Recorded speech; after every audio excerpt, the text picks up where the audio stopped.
નમસ્તે વિદ્યાર્થી મિત્રો, મારી યુટ્યુબ ચેનલ પિયુષ સેરસિયાની અંદર આપનું હાર્દિક સ્વાગત છે। જો તમને મારા વિડીયો ગમે તો લાઇક, શેર અને કોમેન્ટ કરો, અને હજી સુધી વિદ્યાર્થી મિત્રો તમે મારી ચેનલને સબસ્ક્રાઈબ ન કરી હોય તો ખાસ સબસ્ક્રાઈબ કરો અને બેલ નોટિફિકેશન ઓન કરો, જેથી કરીને તમને નવા નવા વિડીયોના નોટિફિકેશન મળતા રહે।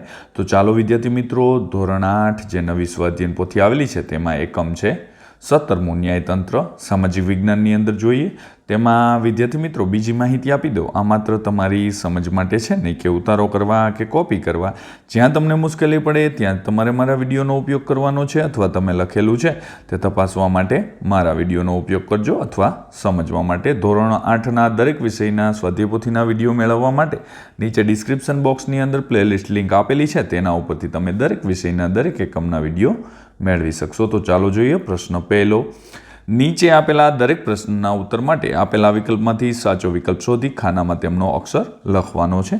તો અહીંયા પહેલું છે વિદ્યાર્થી મિત્રો કે ભાઈ મકાન, જમીન કે અન્ય સંપત્તિના હક અંગેના દાવાઓ કેવા દાવા કહેવામાં આવે છે? તો કે બી આવશે, દીવાની દાવા। ત્યાર પછી બીજું છે ચોરી, લૂંટફાટ, ખૂન, મારામારી વગેરેના દાવાઓને કેવા દાવા કહેવાય? તો કે એ ફોજદારી દાવાઓ કહેવામાં આવે છે। ત્રીજું છે ભારતના ન્યાયતંત્રની ટોચ પર કઈ અદાલત છે? તો ડી આવશે, સર્વોચ્ચ અદાલત આવશે। ત્યાર પછી 4 નંબરે છે સિવિલ જજની કોર્ટ કેટલા લાખ સુધીના નાણાકીય હિસ્સાના નાગરિક કેસોની સુનાવણી હાથ ધરે છે? તો વિદ્યાર્થી મિત્રો અહીંયા ફોજદારી છે, દીવાની છે, ન્યાયિક ને જ્યુડિશિયલ છે। તો અહીંયા 25 લાખ આવે છે, પણ આમાં આપણે તે દીવાની દવાઓ હોય છે એટલે બી લખવાનું છે। ત્યાર પછી વિદ્યાર્થી મિત્રો 5 નંબરે છે કે ગુજરાત રાજ્યની વડી અદાલત ક્યાં આવેલી છે? તો વિદ્યાર્થી મિત્રો રાજકોટ, અમદાવાદ, ગાંધીનગર કે સુરત? તો કે તેમાં આવશે બી, અમદાવાદની અંદર આવેલી છે, એટલે આમાં આપણે બી લખશું। છઠ્ઠું છે વડી અદાલતમાં વ્યવહાર કઈ ભાષામાં થાય છે? તો હિન્દી, ગુજરાતી, અંગ્રેજી કે પ્રાદેશિક? તો વિદ્યાર્થી મિત્રો અંગ્રેજી, સી આવશે। આપણે અંગ્રેજી ભાષાની અંદર અદાલતની અંદર વ્યવહાર થાય છે। 7 નંબરે ભારતમાં સર્વોચ્ચ અદાલતનો પ્રારંભ ક્યારે થયો? તો તેમાં એ આવશે 28 જાન્યુઆરી 1950ના દિવસે થયો હતો, એટલે કે આમાં એ લખવાનું આવશે। ત્યાર પછી આગળ જોઈએ 8 નંબરે છે આપણા દેશની સર્વોચ્ચ અદાલત ક્યાં આવેલી છે? મુંબઈ, દિલ્હી, અમદાવાદ કે ચેન્નાઈ? તો એમાં દિલ્હી આવશે, સર્વોચ્ચ અદાલત છે તે બી આવશે જવાબ। 9 નંબરે સર્વોચ્ચ અદાલતના ન્યાયાધીશને દૂર કરવા ખાસ પ્રક્રિયા કોણ હોય તેને શું કહેવામાં આવે છે? તેમાં એ આવશે, મહાભિયોગ। ત્યાર પછી 10 નંબરે કઈ અદાલત પોતે અગાઉ આપેલા ચુકાદાઓની પુનઃ સમીક્ષા કરવાની સત્તા છે? તો તેમાં ડી આવશે, સર્વોચ્ચ અદાલત પાસે એ સત્તા છે। 11 નંબર બંધારણની કઈ કલમ અનુસાર વડી અદાલત મૂળભૂત હકોના રક્ષણની બાબતમાં આદેશો, હુકમો જારી કરવાની સત્તા છે? તો કલમ નંબર 226, એટલે કે આમાં એ જવાબ આવશે વિદ્યાર્થી મિત્રો। આગળ જોઈએ 12 નંબરમાં તો FIR એટલે શું? ફર્સ્ટ ઇન્ફોર્મેશન રિપોર્ટ, એ આવશે FIR એટલે। 13 નંબરે વડી અદાલતના કાર્યમાં નીચેનામાંથી ક્યુ ખોટું છે? ખોટું છે વિદ્યાર્થી મિત્રો, ખાસ ધ્યાન આપજો। તો એમાં ડી આવશે, તે તાબા હેઠળની રાજ્યની તમામ અદાલતોનો પાસેનો રિપોર્ટ મંગાવી શકે છે, એટલે ડી ખોટું આવશે। 14 નંબરે છે વિદ્યાર્થી મિત્રો કે તાલુકા અદાલત માટે નીચેનામાંથી ક્યુ વિધાન લાગુ પડતું નથી? તો તેમાં ડી આવશે। તો કે ભાઈ તે ફાંસીની, જન્મટીપની કે 10 વર્ષથી વધુ કેદની સજા ફરમાવી શકે છે, તો અહીંયા ડી આવશે। 15 નંબરે નીચેનામાંથી ક્યુ કાર્ય સર્વોચ્ચ અદાલતનું છે? તો એમાં બંધારણ અર્થઘટન માટે થયેલા ચુકાદા પર અપીલો સાંભળે છે, તો એમાં એ આવશે। ત્યાર પછી 16 નંબરે જોઈએ આપણે વિદ્યાર્થી મિત્રો કે ભાઈ નજરી અદાલત વિશે નીચેનામાંથી ક્યુ વિધાન લાગુ પડતું નથી? તો તેમાં ડી આવશે, જેને સુઓ મોટો કહેવામાં આવે છે, એટલે કે આમાં ડી લખવાનું છે, તે લાગુ પડતું નથી। પ્રશ્ન 2 બંધ બેસતા જોડકાઓ જોડવાના છે। તો પહેલામાં સર્વોચ્ચ અદાલત, તો તેની સામે ડી આવશે, દિલ્હી। ત્યાર પછી લોક અદાલતનો સૌપ્રથમ પ્રયોગ, તો ઈ આવશે ગુજરાતની અંદર। ત્યાર પછી છે આંખે પાટા અને હાથમાં ત્રાજવું, તો શું છે એ વિદ્યાર્થી મિત્રો? એ છે ન્યાયની દેવી. ત્યાર પછી સૌથી નીચલી કોર્ટ તો કઈ આવશે? ચોથા નંબરની અંદર બી આવશે, તાલુકા અદાલત. ત્યાર પછી જિલ્લા ન્યાયાધીશની નિમણૂક 5 નંબર, તો તેની સામે સી આવશે, રાજ્યપાલ કરે છે. ત્યાર પછી વિદ્યાર્થી મિત્રો નીચેના વિધાનો સાચા છે કે ખોટા તે જણાવવાના છે. તો જિલ્લા અદાલતના ન્યાયાધીશ ફોજદારી મુકદ્દમા ચલાવે ત્યારે સેશન્સ ન્યાયાધીશ કહેવાય છે, તો ખરું છે. બીજું આવે છે વિદ્યાર્થી મિત્રો કે ગુજરાતની વડી અદાલત ગાંધીનગરમાં આવેલી છે, ખોટું છે. 3 નંબરે લોક અદાલતમાં કેસ દાખલ કરવા ફી ભરવી પડે છે, ખોટું. સર્વોચ્ચ અદાલત રાષ્ટ્રપતિ અને ઉપરાષ્ટ્રપતિની ચૂંટણી વિશે વિવાદ ઉકેલવાની સત્તા ધરાવે છે, ખરું. ત્યાર પછી છે 5 નંબરે ક્યારેક અદાલત પોતે જાહેર હિતની બાબતે કેસ દાખલ કરે છે, જેને સુઓ મોટો કહેવામાં આવે છે, તો ખરું છે. ત્યાર પછી વિદ્યાર્થી મિત્રો 3 નંબરનો પ્રશ્ન આવે છે, તમે પણ લખેલું જ હશે, ચેક કરી લેજો. આ માત્ર તમારી સમજ માટે છે, નહીં કે ઉતારો કરવા કે કોપી કરવા. જ્યાં તમને મુશ્કેલી પડતી હોય ત્યાં તમારે મારા વિડીયોનો ઉપયોગ કરવાનો છે અથવા સમજવા માટે. પ્રશ્ન 3ની અંદર ખાલી જગ્યાઓ આવે છે. પહેલું, સર્વોચ્ચ અદાલતના ન્યાયાધીશની મુદત ખાલી જગ્યા વર્ષની હોય છે, તો 65 વર્ષની એની ઉંમર થાય ત્યાં સુધી તે રહી શકે છે, પછી તેને નિવૃત્તિ લઈ લેવાની હોય છે. બીજું, કોર્ટ ઓફ રેકોર્ડ્સ એટલે કે નજરી અદાલત કહેવામાં આવે છે. ત્રીજું છે સરકારના મુખ્ય અંગો પૈકી ન્યાયતંત્ર અંગ સ્વતંત્ર છે. ચોથું છે ભારતમાં આજે પણ હરિયાણા, ચંદીગઢ, પંજાબ વચ્ચે એક જ વડી અદાલત છે. 5 નંબરે સર્વોચ્ચ અદાલતના ન્યાયાધીશોને દૂર કરવા સંસદના બંને ગૃહમાં 2/3 બહુમતીએ દરખાસ્ત પસાર કરવી પડે છે. પ્રશ્ન 4 એ નીચેના પ્રશ્નોના ઉત્તર 1-2 વાક્યમાં લખવાના છે. તો પહેલો પ્રશ્ન જોઈએ વિદ્યાર્થી મિત્રો, તમે પણ આખો પાઠ સમજી જ ગયા છો સરસ રીતે, એટલે તમને પણ ખબર જ હશે. તો કે ભાઈ દીવાની દાવામાં કઈ કઈ બાબતોનો સમાવેશ કરી શકાય છે? તો જવાબ છે દીવાની દાવામાં મકાન, જમીન કે અન્ય સંપત્તિના હક અંગેના દાવાઓ સમાવેશ કરી શકાય છે. ત્યાર પછી આગળ છે બીજો પ્રશ્ન, સર્વોચ્ચ અદાલત નજરી અદાલત ગણાય છે, સમજાવો. તો અહીંયા જવાબ છે વિદ્યાર્થી મિત્રો કે ભાઈ સર્વોચ્ચ અદાલતના ચુકાદાઓ અને નિર્ણયો કાયમી દસ્તાવેજો ગણાય છે. એ ચુકાદાઓ અને નિર્ણયો દેશના બધા નાગરિકો અને દેશની બધી અદાલતો માટે બંધન કરતા હોય છે, તેમજ તેમને નમૂનારૂપ ઘણી બીજી અદાલતો તેમને આધારે પોતાના ચુકાદાઓ આપે છે. તેથી સર્વોચ્ચ અદાલત નજરી અદાલત એટલે કે કોર્ટ ઓફ રેકોર્ડ ગણાય છે. આગળ જોઈએ 3 નંબરનો પ્રશ્ન છે વિદ્યાર્થી મિત્રો કે ભાઈ લોક અદાલતના 2 ફાયદા જણાવો. તો લોક અદાલતના ફાયદા વિદ્યાર્થી મિત્રો સૌપ્રથમ તો ગુજરાતની અંદર ચાલુ કરવામાં આવી છે, અને એમાં લોક અદાલતમાં માધ્યમથી અનેક કેસોના ઝડપી અને સુખદ સમાધાન આવ્યા છે, તેમજ નાગરિક અને કોર્ટના સમય અને નાણાંની બચત થાય છે.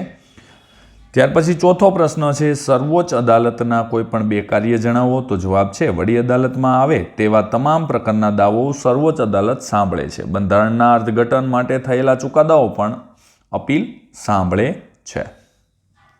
5 નંબરનો પ્રશ્ન, નીચે આપેલી અદાલતોને તાલુકા કક્ષાથી સર્વોચ્ચ અદાલત સુધીમાં ચડતા ક્રમમાં ગોઠવવાની છે. તો વિદ્યાર્થી મિત્રો તમને પણ ખબર છે, પહેલાં તાલુકા અદાલત, જિલ્લા અદાલત, વડી અદાલત અને સર્વોચ્ચ અદાલત, આ રીતે આપણે એને ગોઠવી શકાય છે. ત્યાર પછી છે પ્રશ્ન 4B, નીચે આપેલા પારિભાષિક શબ્દોની સમજૂતી આપો. FIR, લોક અદાલત અને મહાભિયોગ. તો તેને આપણે કોમ્પ્યુટરાઇઝ જોઈએ. FIR કે જ્યારે કોઈ સ્થળે ગુનો બને ત્યારે તેમનો ભોગ બનનાર વ્યક્તિ સૌપ્રથમ ત્યાંના પોલીસ સ્ટેશનમાં તેમને ફરિયાદ કરે છે. આ માહિતી પ્રથમવાર મળતી હોવાથી તેમને પ્રથમદર્શીય અથવા પ્રથમ માહિતી નોંધ કહેવામાં આવે છે, જેને FIR કહેવાય છે. બીજું છે લોક અદાલત. લોક અદાલત કાનૂની સેવા સત્તાધારી અધિકારી 1987 હેઠળ એક વૈધાનિક સંસ્થા છે, અને ભારતમાં વિવાદો, ફરિયાદોને કોર્ટની બહાર ઉકેલવા માટે ઉપયોગમાં લેવાતી સ્વૈચ્છિક વિવાદ નિવારણ પદ્ધતિ તરીકે, વૈકલ્પિક વિવાદ નિવારણ પદ્ધતિ તરીકે બનાવવામાં આવી હતી. ત્યાર પછી છે મહાભિયોગ. તો જવાબ છે સાબિત થયેલ ગેરવર્તણૂક અથવા બિનકાર્યક્ષમતા માટે સંસદના બંને ગૃહોમાં 2/3 બહુમતીએ દરખાસ્ત પસાર કરીને રાષ્ટ્રપતિને હોદ્દા ઉપરથી દૂર કરવાની પ્રક્રિયાને મહાભિયોગ કહેવામાં આવે છે. પ્રશ્ન 5 નીચેના તફાવતો સમજાવો. વડી અદાલત અને સર્વોચ્ચ અદાલત, આને પણ આપણે કોમ્પ્યુટરાઇઝ જોવાના છે વિદ્યાર્થી મિત્રો. તો કે ભાઈ વડી અદાલત, તો તેમાં પહેલો મુદ્દો છે તો કે વડી અદાલત એક રાજ્યમાં હોય છે, જ્યારે સર્વોચ્ચ અદાલત દેશના એક જ હોય છે. જ્યારે વડી અદાલત રાજ્યની બધી જ અદાલતોમાં વડી અદાલતનું સ્થાન સૌથી ઊંચું છે, અને જ્યારે દેશની બધી અદાલતોમાં સર્વોચ્ચ અદાલતનું સ્થાન સૌથી ઊંચું છે. આ રીતે આપણે બબે મુદ્દાઓ અહીંયા નોંધેલા છે. તમે પણ લખેલા જ હશે વિદ્યાર્થી મિત્રો, સરસ રીતે ચેક કરી લેજો. આગળ જોઈએ હવે આપણે પ્રશ્ન 5b નીચેના પ્રશ્નોના ઉત્તર આપો. તેમાં નજરી અદાલત એટલે શું, જાહેર હિતની અરજી એટલે શું, ન્યાયતંત્રની જરૂરિયાત સમજાવો અને લોક અદાલતના ઉદ્દેશ અને ફાયદાઓ જણાવો. તેમજ તમારા શિક્ષકની મદદથી આસામની વડી અદાલતની હુકુમત નીચે આવેલા 7 સિસ્ટર રાજ્યોના નામ લખવાના છે. તો કોમ્પ્યુટરાઇઝ જોઈએ. નજરી અદાલત એટલે શું? નજરી અદાલત એટલે એવી અદાલત કે જેનું રેકર્ડ પુરાવાકીય મૂલ્ય ધરાવે છે અને જ્યારે તે રજૂ કરાય ત્યારે તેની કાયદેસરતા સામે કોઈ વાંધો લઈ શકતો નથી, કે છે જ્યાં રાજ્ય માટે હાઈકોર્ટ નજરી અદાલત છે અને સમગ્ર રાષ્ટ્ર માટે સર્વોચ્ચ અદાલત નજરી અદાલત ગણાય છે. ત્યાર પછી છે જાહેર હિતની અરજી એટલે શું? જાહેર હિતમાં ન્યાયાલયમાં કરવામાં આવેલી અરજી. આ અરજી સામાન્ય રીતે ઘણા બધા લોકો સમૂહના હિતની સુરક્ષા કરવાનો એક પ્રયાસ છે, જેમાં વ્યક્તિનું અંગત હિત નહીં પણ સમાજનું ઈ હિત હોય છે. 3 નંબરે ન્યાયતંત્રની જરૂરિયાત સમજાવો. તો જવાબ છે કોઈ પણ નિર્દોષ વ્યક્તિને સજા ન થાય તે માટે દોષિત વ્યક્તિ કાયદાકીયની પકડમાંથી છટકી ન જાય, એટલે કે ગુનેગારોને ઉચિત શિક્ષા કરી સમાજમાંથી ગુનાખોરી નાબૂદ કરવા ન્યાયતંત્રની જરૂરિયાત છે.